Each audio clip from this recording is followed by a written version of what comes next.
آیا خوشحال سادات د کابل امنیه قومندان ټاکل شوی؟ حقیقت څه ده د پوهېدو لپاره مطلب تر پایه راسره وګورئ. سلام، ستړي مه شئ.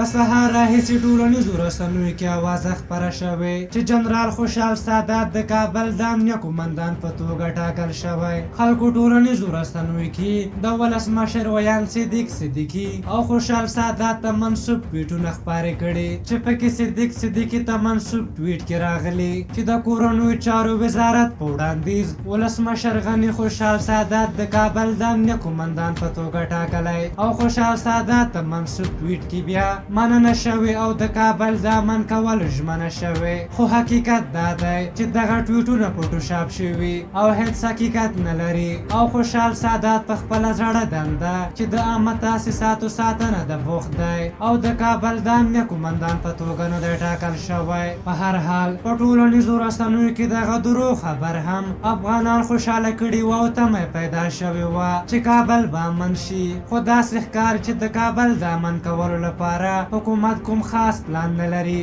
وروستیو کې کابل کې له بل هر وخت وضعیت خورا خراب دی او اوس په ټولنیزو رسنیو کې د هیشټیګ کابل امن نه دی کمپاین روان دی. خو امنیتي مسؤلین او چارواکي داسې غلي دي لکه چې هیڅ سم نه وي شوي.